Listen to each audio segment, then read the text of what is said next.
Hello everyone, आप सबका स्वागत है। आरआरबी ग्रुप डी 2019 का मैथ्स का सॉल्यूशन कर रहे हैं। इसमें 17 अगस्त 2022 से 20 सितंबर 2022 तक जितने भी शिफ्ट में एग्ज़ाम हुए सभी शिफ्ट के सॉल्यूशन कंप्लीट हो चुके हैं। इनके सारे वीडियोस प्लेलिस्ट में मिल जाएंगे। आज की क्लास में 22 सितंबर 2022 का दूसरा शिफ्ट का सॉल्यूशन करेंगे।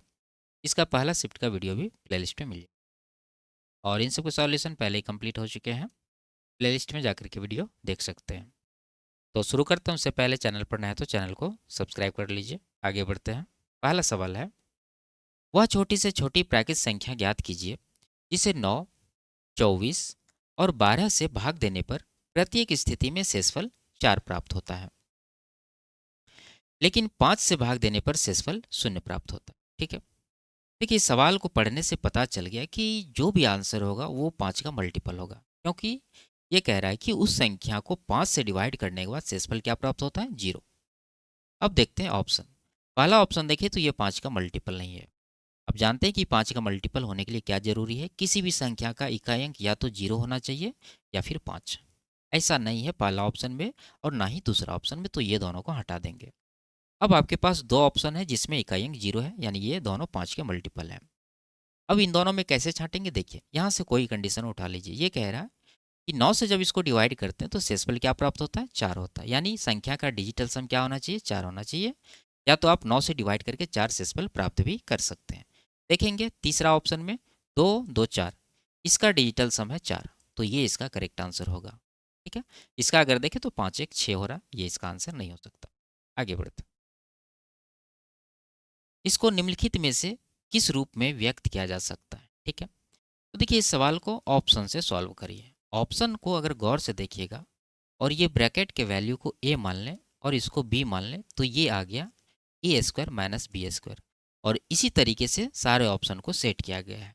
अगर इसको आप खोलेंगे तो क्या होता है इसका फॉर्मूला, ए प्लस बी इंटू ए माइनस बी, यानी एक बार इन दोनों को जोड़ देना है, एक बार घटा देना है। यहाँ अगर देखें इन दोनों को अगर जोड़ेंगे तो y 2 बार आएगा, एक यहाँ से एक यहाँ से, जबकि हमें z चाहिए यहाँ पर 2 बार।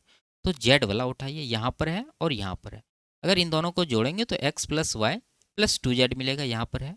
और एक बार घटाएंगे यानी इनमें से इसको घटा देना तो z कट जाएगा, x और y बच जाएगा, यहाँ पर चाहिए इसको। तो ऑप्शन नंबर 2 ही इसका करेक्ट आंसर होगा। ठीक है। आगे, 64 किलोमीटर प्रति घंटा के चाल से चल रही 400 मीटर लंबी एक रेलगाड़ी 80 किलोमीटर की चाल से विपरीत दिशा में चल रही 720 मीटर लंबी एक अन्य रेलगाड़ी को पार करती है। दूसरी रेलगाड़ी को पहली रेलगाड़ी में बैठे एक व्यक्ति को पार करने में कितना समय लगेगा। ठीक है। देखिए, इसमें जो कंडीशन लगेगा वो आपको मालूम होना चाहिए। जैसे जब दो रेलगाड़ी एक दूसरे के विपरीत दिशा में जाती है तो इसका रिलेटिव स्पीड क्या होता है, दोनों के स्पीड का योगफल, यानी S1 प्लस S2। लेकिन जब ये दोनों रेलगाड़ी एक दूसरे को क्रॉस करती है तो ये कितनी दूरी कवर करती है, दोनों के लंबाई के योगफल के बराबर, यानी L1 प्लस L2। ठीक है। लेकिन यहाँ पर ये कंडीशन नहीं, ये कह रहा है कि दूसरी रेलगाड़ी जो है पहली रेलगाड़ी में बैठे एक व्यक्ति को पार करती है तो कितना समय लगेगा। तो इस कंडीशन में जो रेलगाड़ी व्यक्ति को क्रॉस कर रही है वो अपनी लंबाई के बराबर दूरी कवर करेगी। तो यहाँ पर दूसरी रेलगाड़ी है, दूसरी रेलगाड़ी की अगर लंबाई देखें तो यह है 720 मीटर, तो ये 720 मीटर दूरी कवर करेगी।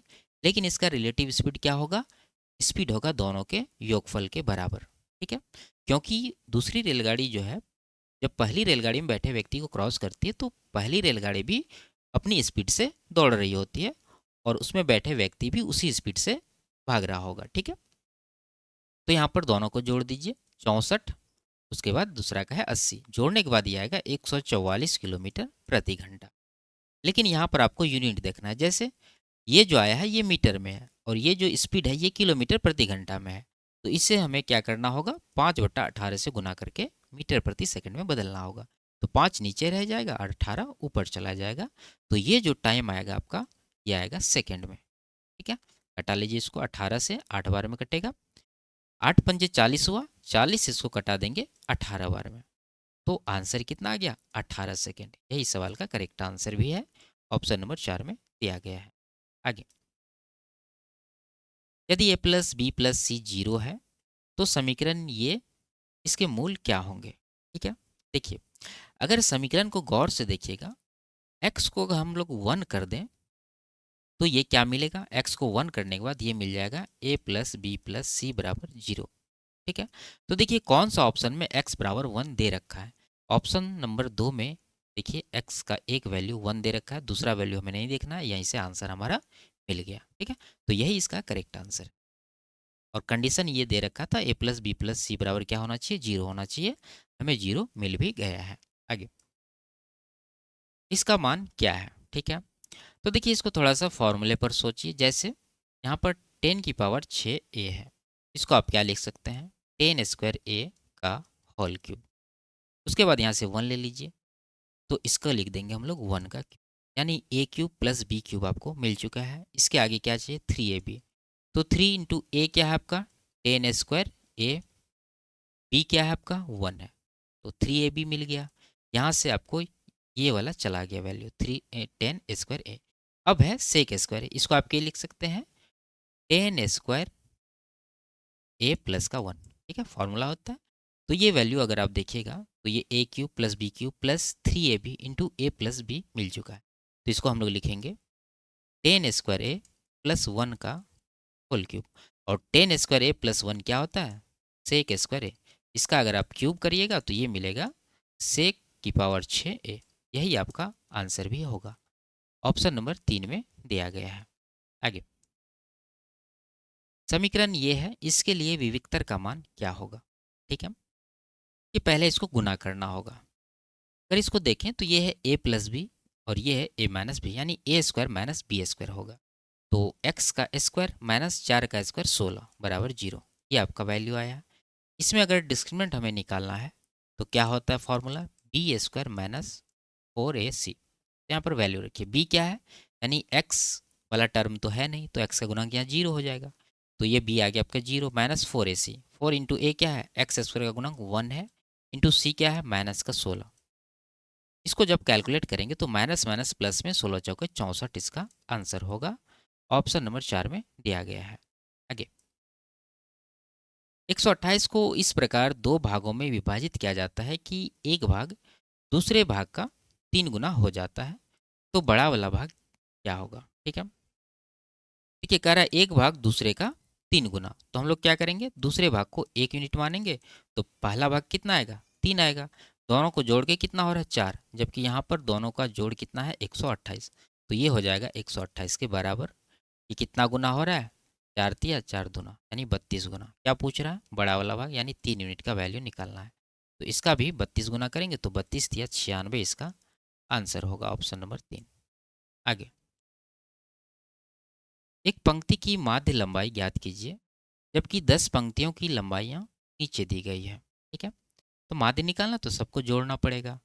आप इकाई अंक से भी निकाल सकते हैं, जैसे यहाँ देखिए 6 7 13 3 16 8 24 24 9 33 4 37 9 46 47 5 52, 52 का 2 बच गया 5। ठीक है, और टोटल 10 पंक्ति है तो 10 से इसको डिवाइड करना है। तो दो इकाई अंक वाले को 10 से डिवाइड करेंगे तो लास्ट में यहाँ पर पॉइंट लगेगा, तो पॉइंट के बाद 2 आना चाहिए, यहाँ पर भी है और यहाँ पर भी है। ये दोनों आंसर नहीं हो सकता। एक अंक अगर हम लोग और देख लें तो आंसर पता कर सकते हैं, पूरा जोड़ने की आवश्यकता नहीं है। ठीक है, तो 5 बचा था, 5 4 9 5 14 4 18 4 22 5 27 3 30 5 35 4 39 5 44 5 49, यानी 9 आया और यहाँ पर दशमलव लगेगा। तो लास्ट में कहाँ पर है 9 2, यहाँ। ऑप्शन नंबर 2 इसका करेक्ट आंसर होगा, पूरा जोड़ना नहीं है। आगे यदि एक वर्ग के विकर्ण की लंबाई 18 सेंटीमीटर हो तो इसका परिमाप क्या होगा।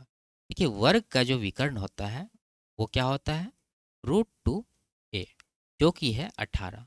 तो यहाँ से a का वैल्यू कितना होगा, 9 दूना 18, 2 को √2 से डिवाइड करेंगे तो √2 आएगा, यानी 9 √2a का वैल्यू आए। परिमाप चाहिए, परिमाप क्या होता है वर्ग का, 4a। तो 4 इंटू 9 √2 करेंगे तो कितना आएगा 36 √2।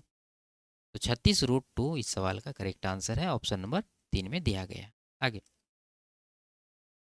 15 वस्तुओं को 20 वस्तुओं के क्रय मूल्य के बराबर मूल्य पर बेचा जाता है, प्रतिशत लाभ या हानि ज्ञात कीजिए। ठीक है, यानी हम कह सकते हैं यहाँ पर कि 20 वस्तु का जो क्रय मूल्य है यानी 20 सीपी, वो बराबर है किसके, 15 वस्तुओं के विक्रय मूल्य के। ठीक है, सेलिंग प्राइस। तो यहाँ से 5 से कटाएंगे, 5 चौके 5 दिया। तो CP और SP का क्या रेशियो आएगा? 3 और 4, यानी 3 का सामान 4 में आप बेच रहे हैं, 1 का प्रॉफिट कमा रहे हैं किसके ऊपर? 3 के ऊपर। तो 1/3 कितना होता है? 33 सही 1/3%। ठीक है, और यहाँ पर प्रॉफिट हो रहा है तो प्रॉफिट वाला आंसर होगा ऑप्शन नंबर 3 में दिया गया है। आगे, ए और बी के प्राप्तांकों का अनुपात 3:4 है तथा बी और सी के प्राप्तांकों का अनुपात 2:3 है। ए और सी के प्राप्तांकों का अनुपात क्या है?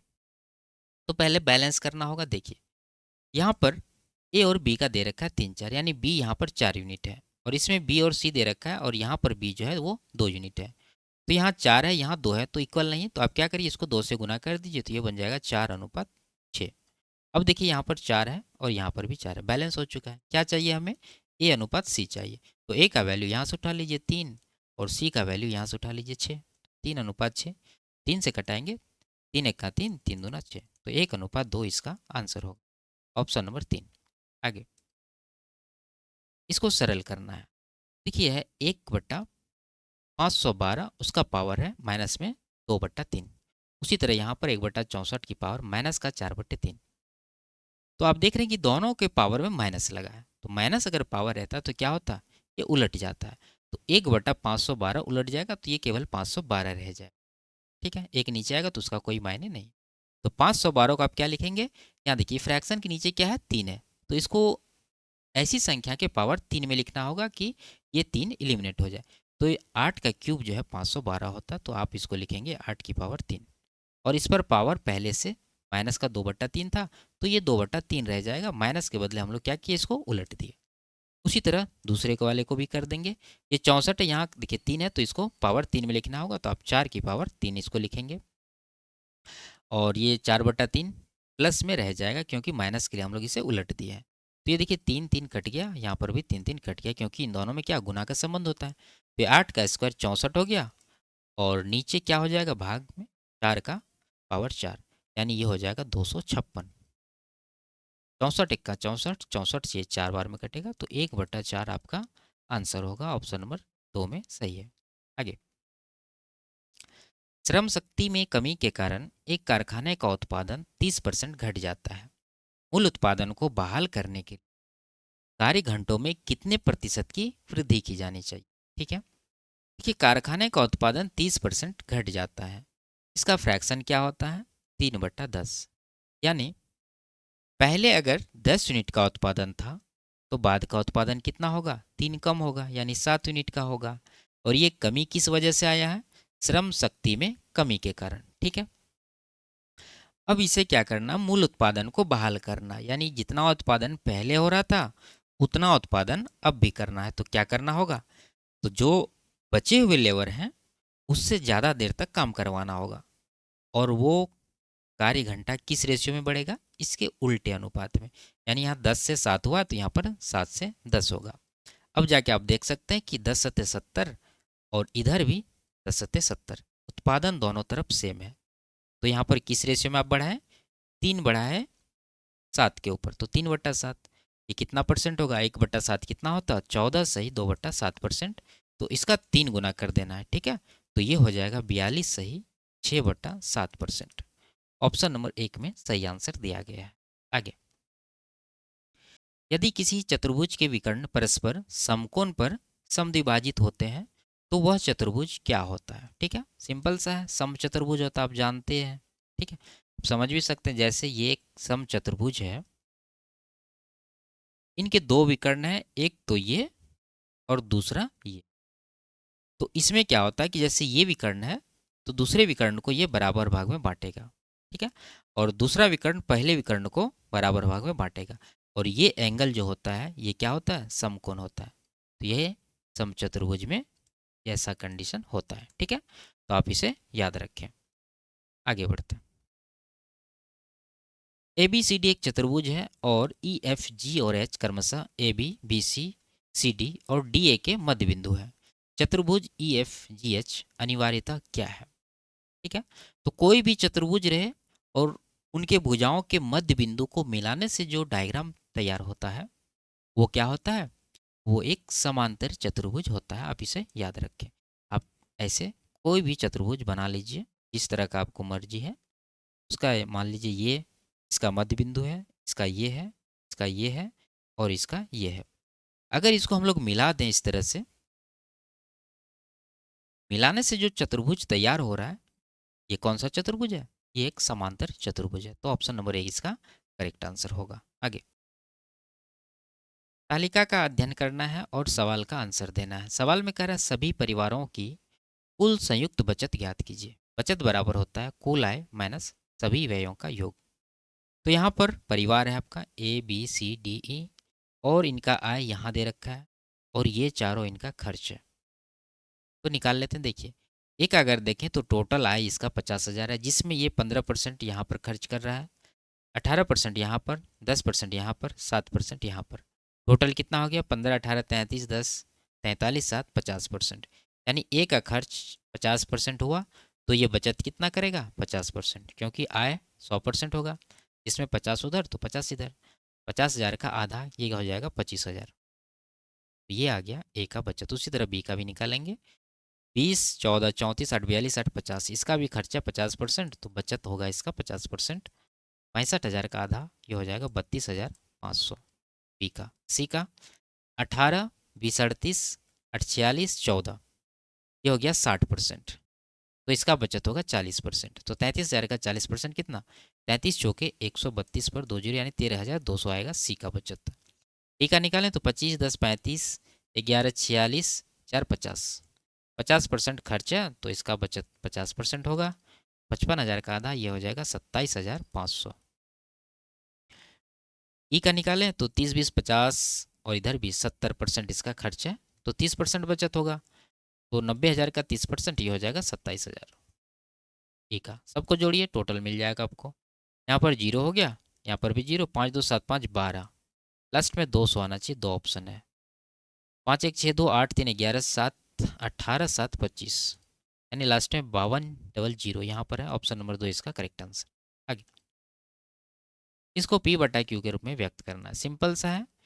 इसको फ्रैक्शन में कन्वर्ट करने के लिए दशमलव और ये बार को छोड़ के नंबर लिखना रहता है। जैसे ये 57 बनेगा, उसमें वो माइनस करना होता है। इसका रेकरिंग नहीं हो रहा है, जैसे यहाँ पर 5 है और नीचे पॉइंट के बाद जितने अंकों का रेकरिंग होता है उतना 9 डाल। तो ये आ गया आपका माइनस करने के बाद 52 और नीचे 9। यही आंसर होगा ऑप्शन नंबर 1। आगे, एक तार को मोड़कर एक वर्ग बनाया गया जिसका क्षेत्रफल 1089 सेंटीमीटर स्क्वायर है। उसी तार को खोलकर पुनः मोड़कर एक आयत बनाया जाता है जिसकी लंबाई 40 सेंटीमीटर है। इस आयत की चौड़ाई ज्ञात कीजिए। ठीक है, कि वर्ग जो बनाया गया है इस वर्ग का क्षेत्रफल है 1089। अगर वर्ग के भुजा को ए मान लें तो ए स्क्वायर बराबर 1089 हो जाएगा। तो यहाँ से ए का वैल्यू क्या आएगा? इसका वर्गमूल आप जानते हैं कि ये 1089 33 का स्क्वायर होता है, तो ए का वैल्यू 33 आ गया। तो इस वर्ग को खोल दिया गया। ठीक है, तो आप समझ सकते हैं जैसे ये वर्ग है, इसको कहीं पर भी काट कर अगर खोलें तो इस तरह से सीधा हो जाएगा। तो जितना ये वर्ग का परिमाप होगा उतना ये तार का लंबाई भी होगा।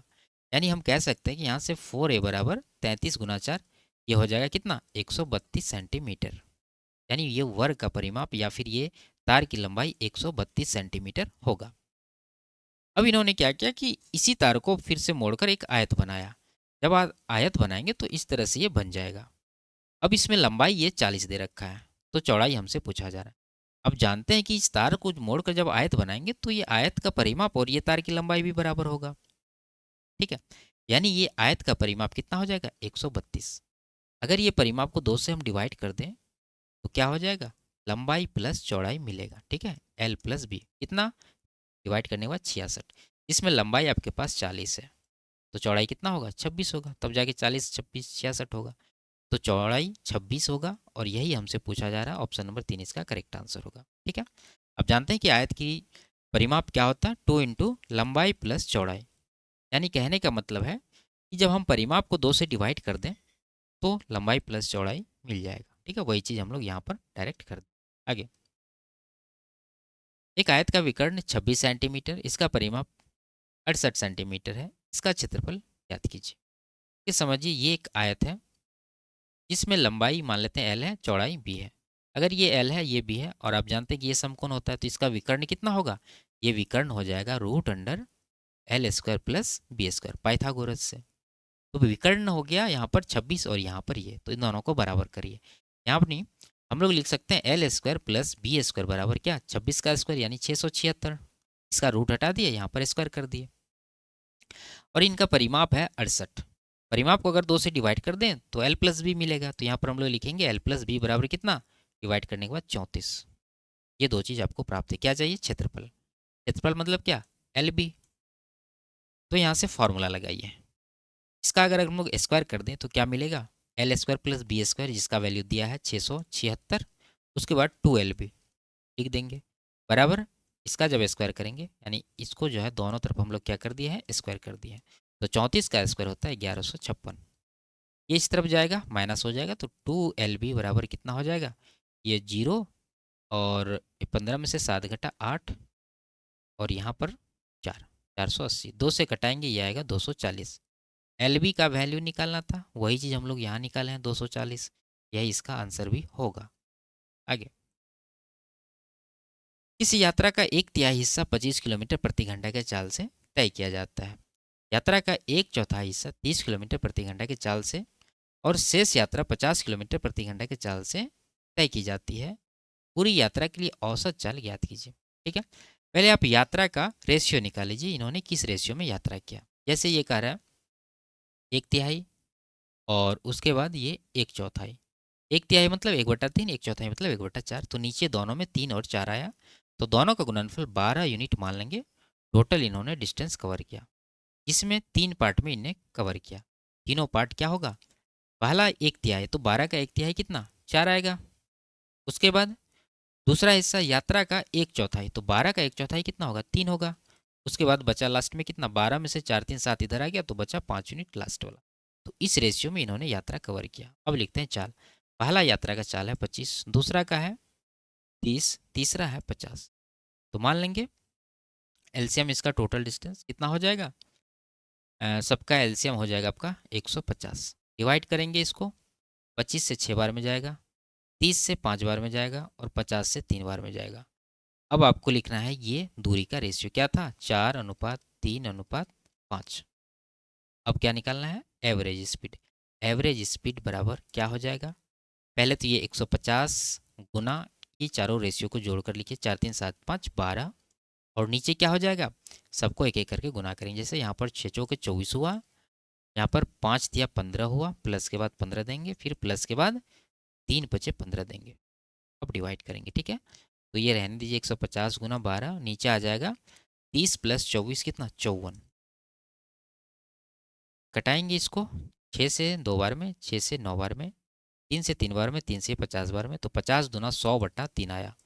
100/3 मतलब क्या, 33 सही 1/3 किलोमीटर प्रति घंटा इसका औसत चाल होगा। ऑप्शन नंबर 2 सही है। आगे, उन दो बेलनों ए और बी के आयतनों का अनुपात क्या होगा जिनकी आधार त्रिज्याएं क्रमशः 2 और 3 सेंटीमीटर है और ऊंचाइयां समान है। ठीक है, देखिए बेलन का अगर हम लोग आयतन देखें तो ये क्या होता है, πr²h। इसमें पाई जो है वो कांस्टेंट रहता है, इसको हटा देंगे। तो बेलन का आयतन किस पर निर्भर करेगा, r² × h पर। और ये कह रहा है कि ऊंचाई समान है, तो ऊंचाई को भी हटा दीजिए क्योंकि दोनों में ऊंचाई सेम रहना है। तो वो निर्भर किस पर करेगा, आर के स्क्वायर पर। तो दोनों का स्क्वायर कर दीजिए। पहला का त्रिज्या 2 है तो 2 का स्क्वायर 4 हो जाएगा, दूसरा का 3 है तो 3 का स्क्वायर 9 हो जाएगा। यही इसके आयतन का अनुपात होगा। ऑप्शन नंबर 3 में दिया गया है। आगे, 2020 में 1 kg चीनी की कीमत 46 रुपया थी। यदि एक वर्ष में चीनी की कीमत में 2.5% की वृद्धि होती है तो 2021 में 5 kg चीनी की कीमत कितनी होगी। ठीक है, यानी 1 साल के बाद आपको बताना है। तो देखिए 1 kg चीनी का वर्तमान मूल्य क्या है, 46 रुपया।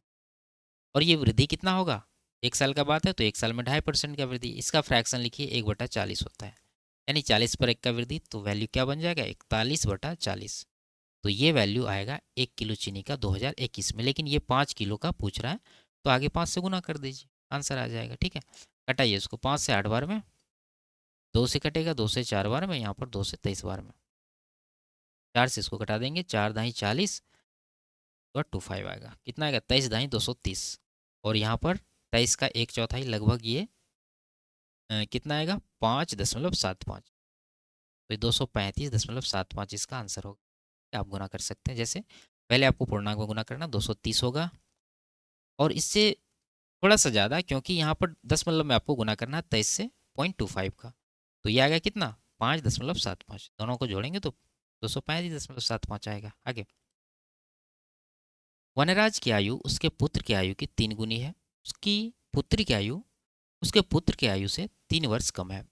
यदि 3 वर्ष पूर्व इन तीनों की आयु का योग 63 वर्ष था, तो वनराज की वर्तमान आयु ज्ञात कीजिए। ठीक है, लिखते हैं, वनराज को वी लिख देते हैं, पुत्र को एस लिख देते हैं, एस फॉर सन, और पुत्री को डी लिख देते हैं, डी फॉर डॉटर।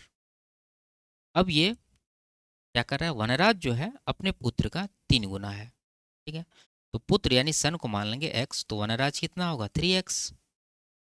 उसके बाद उसकी जो पुत्री है उसके पुत्र की आयु से 3 वर्ष कम है, यानी पुत्र की आयु x है तो पुत्री का कितना होगा, x से 3 वर्ष कम, यानी x-3। तो ये रेशियो आया है, ये वर्तमान का है। ठीक है, अभी आगे कह रहा है कि 3 वर्ष पूर्व इन तीनों का आयु का योग 63 वर्ष था। अगर हम लोग इन तीनों का वर्तमान योगफल निकालें तो उसके लिए क्या करना होगा, आपको ये 63 में जोड़ना पड़ेगा, क्योंकि ये 3 वर्ष पूर्व का आयु का योगफल है। 63 में क्या जोड़ेंगे, प्रत्येक में 3-3 साल बढ़ा देंगे तो 3 लोग हुआ, तो तीनों को 3-3 बढ़ाएंगे तो टोटल 9 बढ़ेगा, तो 63, 9, 72 साल जो है तीनों का वर्तमान आयु का योगफल है। इन सबको जोड़िए और इसको 72 के बराबर करिए। जोड़ेंगे तो कितना होगा, 3, 4, 1, 5x और माइनस का 3 बराबर हो जाएगा 72। यहाँ से x बराबर कितना होगा, 72, 3, 75, और ये 5 जाके भाग हो जाएगा, यहाँ पर 15 बचेगा। क्या पूछ रहा है, वनराज, वनराज यहाँ पर है 3x, x का वैल्यू 15 है तो 3x का कितना होगा, 45। कौन सा ऑप्शन में, 3 नंबर में। आगे, 68 को 3 भागों में विभाजित किया गया। जब पहले भाग में 2 की वृद्धि की जाती है, दूसरे भाग में 2 की कमी की जाती है और तीसरे भाग को 2 से विभाजित किया जाता है, तो प्राप्त परिणाम संख्याएं बराबर होती है। तीसरे भाग का मान ज्ञात कीजिए। ठीक है, तो देखिए 68 को 3 भाग में बांटा गया, तो मान लेंगे 3 भाग क्या सब है, ए, बी, सी। तो यहाँ पर तीनों भाग का योगफल 68 होना चाहिए, यानी हम लोग लिख सकते हैं a प्लस बी प्लस सी बराबर कितना, 68। ठीक है, और आगे का कंडीशन ये दे रखा है कि पहले भाग में 2 की वृद्धि, तो पहला भाग क्या है, ए है, तो ए में 2 बढ़ा दें, ये बराबर होगा किसके, दूसरे भाग में 2 की कमी जब करें तो ये दोनों बराबर हो गए, यानी कि दूसरा भाग क्या, बी है, तो बी को 2 कम कर दीजिए, और तीसरा भाग भी बराबर है, उसको क्या करना है, तीसरे भाग को 2 से विभाजित करना है, यानी कि तीसरा भाग सी है तो c/2 कर देंगे। ये तीनों क्या होते हैं, बराबर होते हैं, तो तीसरा भाग निकालना है। तो इसमें हम लोग क्या कर सकते हैं, देखिए ये तीनों बराबर है तो इसको आप के इक्वल मान लीजिए। यहाँ से अगर हम लोग अगर ये दोनों और के को बराबर कर दे तो यहाँ से ए का वैल्यू क्या होगा, k-2। ठीक है, ये ए का वैल्यू हुआ। उसी तरह इन दोनों और के को बराबर कर दे तो यहाँ से बी का वैल्यू क्या होगा, k+2 होगा। और लास्ट में इन दोनों को बराबर कर दे तो यहाँ से सी का वैल्यू क्या होगा, 2 जाके गुना होगा तो 2k हो जाएगा। तीनों का मान आपका निकल चुका है। बस ये वाला इक्वेशन में सबका मान रख दीजिए, यानी सबका जोड़ 68 होना चाहिए, जोड़ लीजिए यहीं पर के 2k, टोटल 4k हो गया। उसके बाद -2 + 2 कट ही जाएगा, यानी 4 के बराबर 68 हो जाएगा। तो यहाँ से के का वैल्यू कितना होगा, 4 से 68 को डिवाइड करेंगे तो 17। ठीक है, यहाँ से कट गया ये 17 बार। क्या पूछ रहा है हमसे, तीसरा भाग, तीसरा भाग क्या, सी है, सी का वैल्यू क्या है, 2k, तो के का वैल्यू 17 निकालना, तो 17 दूना 34 जो है सी का वैल्यू आएगा। ऑप्शन नंबर 3 इसका सही आंसर होगा। आगे, इस लाइन ग्राफ का अध्ययन करना और सवाल कर रहा है कि दुकान एक्स द्वारा बेचे गए छातों की संख्या और दुकान वाई तथा जेड द्वारा बेचे गए रेनकोट की कुल संख्या के बीच अनुपात ज्ञात कीजिए। ठीक है, देखिए ये कह रहा है कि नंबर ऑफ अम्ब्रेलाज ब्लू वाले हैं और ये वही पूछ रहा है छातों की संख्या एक्स द्वारा। तो एक्स में ब्लू देखिए कितना है, 25 है। ठीक है, 25, इसका अनुपात किसके साथ निकालना है, वाई प्लस जेड का रेनकोट का। रेनकोट कौन सा है, ये वाला ऑरेंज वाला, तो वाई ये है, जेड ये है, ये दोनों में देखिए ऑरेंज ये 35, ये 40, कुल मिला के 75 हुआ। घटाएंगे 25 से एक बार में, 25 से 3 बार में, तो 1:3 इसका आंसर बनेगा, ऑप्शन नंबर 3। आगे, इनका एलसीएम ज्ञात करना है। ठीक है, तो देख लेंगे सबसे बड़ी संख्या क्या है, 1320। ठीक है, 1320 को अगर आप देखें तो ये क्या है, 11 × 12 × 10। ये है, यानी ये 11 का मल्टीपल और 12 में है 3, 3 का मल्टीपल भी होना चाहिए।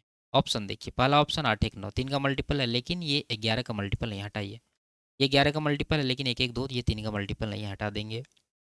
और यहाँ पर ये 11 का मल्टीपल नहीं है, इसको हटाइए। ऑप्शन नंबर 4 बचा, यही इसका करेक्ट आंसर होगा। ठीक है, आगे। एक जैकेट का अंकित मूल्य 1050 है। 10% की छूट देने के बाद भी दुकानदार को 25% का लाभ होता है। दुकानदार ने इसे किस मूल्य पर खरीदा? अब जानते हैं कि सीपी और एमपी निकालने का क्या रेशियो होता है, जैसे क्रय मूल्य और अंकित मूल्य। इसका रेशियो निकालने के लिए हम लोग क्या करते हैं, सीपी में देते हैं 100 माइनस डिस्काउंट। ठीक है, तो डिस्काउंट परसेंट यहाँ 10 है, तो 100 में 10 घटाएंगे तो 90 आएगा। और एमपी में क्या देते हैं, 100 प्लस प्रॉफिट। प्रॉफिट यहाँ 25% है, तो 100 में जोड़ के 125 यहाँ पर देंगे। ये इसका क्रय मूल्य और अंकित मूल्य का रेशियो देगा। तो 5 से कट रहा है 18 बार में, 5 से कट रहा है 25 बार में, तो 18:25 आया है। और ये अंकित मूल्य दे रखा है 1050, जबकि यहाँ पर आया 25 यूनिट, तो ये 25 यूनिट का वैल्यू हो जाएगा 1050। कितना गुना होगा, डिवाइड करेंगे तो 25 चौके 100, 25 गुना 42 गुना, इसको भी 42 गुना हम लोग कर देंगे। तो 18 गुना 42, इकाई अंक 6 आएगा और 9 का मल्टीपल आएगा। ये दोनों हटा दीजिए, 7 5 12 6 18, 9 का मल्टीपल है, ये नहीं है। ऑप्शन नंबर 1 इसका करेक्ट आंसर हो। आगे। तो ये लास्ट सवाल था। वीडियो आपको कैसी लगी कमेंट में ज़रूर बताइए। अच्छी लगी तो वीडियो को लाइक शेयर और चैनल को सब्सक्राइब कर लीजिए। फिर मिलते हैं अगली क्लास में, तब तक के लिए बाय बाय, टेक केयर।